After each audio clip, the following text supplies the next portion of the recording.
Hello à toutes. Donc moi je suis Anaïs, je suis coach business et liberté et si tu rêves de quitter ton CDI sans perdre pied, cette vidéo est pour toi. Alors avant tout, je tiens à vous présenter mes excuses.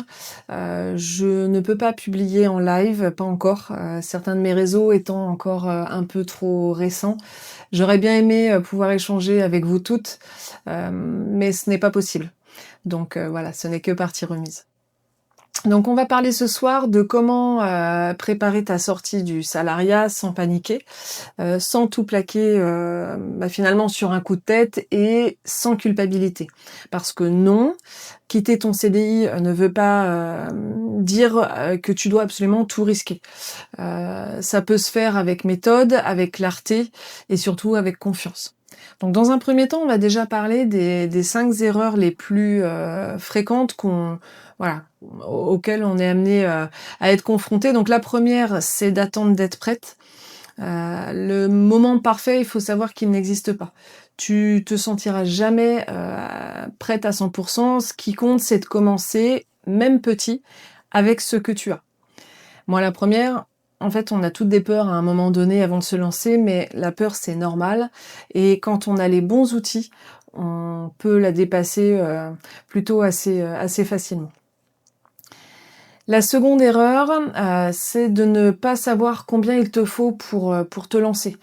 On a toutes un crédit ou un loyer avec toutes les factures qui vont avec, que ce soit, je sais pas, EDF, le téléphone, Internet, et puis après le courant aussi, les vêtements, le sport, etc., les frais divers et variés liés aux enfants. Et sans vision financière, c'est la panique assurée. Donc il faut que tu calcules ton minimum vital.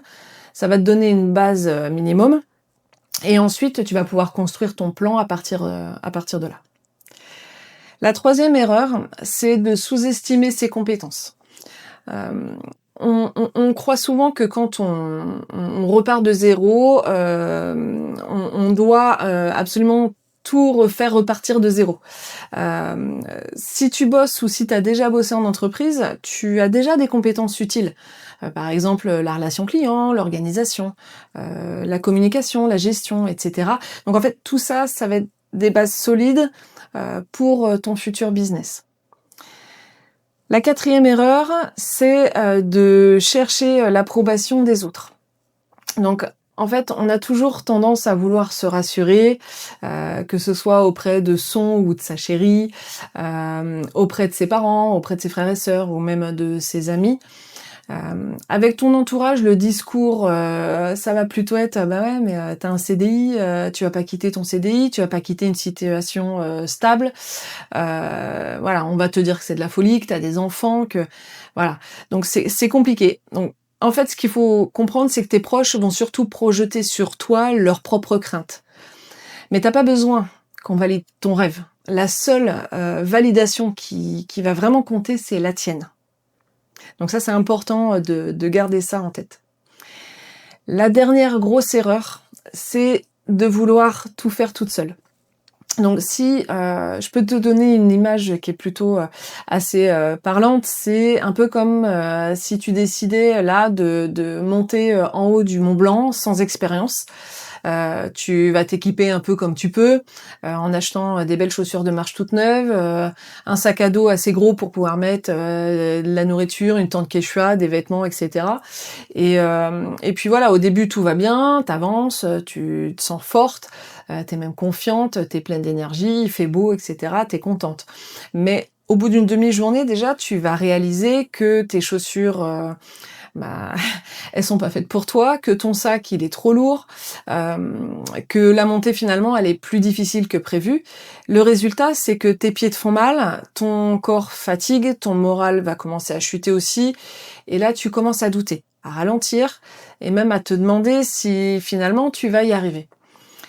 Et en fait, c'est exactement ce qui se passe quand tu veux quitter le salariat et lancer ton business sans accompagnement ni stratégie adaptée à toi. Tu peux y arriver, bien sûr, mais ce sera forcément plus long, plus dur, plus épuisant aussi que si tu étais monté avec un guide de haute montagne qui t'avait aidé à ajuster ton rythme, ton sac et à garder ton énergie. Parce qu'en fait, dans l'entrepreneuriat, pardon, c'est comme en montagne. C'est pas la montée en fait qui va te faire abandonner, c'est plutôt l'usure du moral et de l'énergie quand tu avances seul et surtout mal équipé. Donc s'entourer, c'est se faire accompagner. C'est en fait ce qui va faire la différence entre l'abandon et la réussite. Donc t'as pas forcément à tout savoir, t'as juste à être accompagné dans la bonne direction. Voilà pour cette partie-là. Ensuite, pour parler un petit peu de mon expérience personnelle, il faut savoir que en fait, moi aussi, j'ai connu cette peur. Heu, J'étais salariée avec ce fameux CDI, sécurisant, mais au fond, je savais que je m'éteignais en fait, à petit feu à l'intérieur, petit à petit, et non seulement avec un travail qui m'intéressait, pas ou en tout cas de moins en moins, mais aussi avec une philosophie d'entreprise qui me convenait plus et enfin, avec plus de place pour, ma vie perso, pour mes enfants et cetera. Faut savoir que le temps, qu'on passe pas avec ses enfants, c'est un temps qui ne se rattrape jamais. On revient jamais en arrière. Donc en fait, moi j'ai commencé du coup à me former, le soir, à tester des choses, à calculer aussi, mes besoins, à clarifier un petit peu, ma vision et puis petit à petit, j'ai construit, ma liberté. Donc si toi aujourd'hui tu ressens ce même tiraillement, sache une chose, c'est que si je l'ai fait, tu peux aussi, le faire. C'est tout à fait normal en fait d'avoir peur, d'avoir des craintes. La peur c'est humain et en tant que femme, même si malgré tout les choses tendent à s'améliorer aujourd'hui, malgré tout on nous charge quand même encore plus de par simplement le fonctionnement de la société. Donc je vais pas rentrer dans ce débat-là, mais voilà, tout ça pour dire que la peur, en fait, il faut comprendre que c'est normal. On a la peur du manque d'argent, du regard des autres, de ne pas être à la hauteur aussi. Ces peurs, elles vont pas forcément disparaître, mais par contre, on va apprendre à avancer avec. La clé, en fait, c'est de ne pas les laisser te paralyser. La peur, en fait, c'est une sorte de signal. Elle te montre que tu sors de ta zone de confort, donc que tu es sur le bon chemin, malgré tout. Voilà. Donc, ce que je veux que tu retiennes, c'est que, en fait, tu n'as pas besoin d'être parfaite. Aucune de nous ne l'est.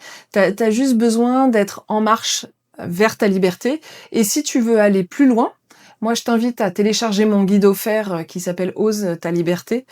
Je te mets le lien donc juste en dessous. Il y a beaucoup de clés à l'intérieur. Et puis surtout, abonne-toi pour ne pas rater les prochaines vidéos. On parlera, en tout cas la semaine prochaine, du passage à l'action, le vrai. Parce que la liberté, ça se rêve pas, ça se construit. Allez, à bientôt.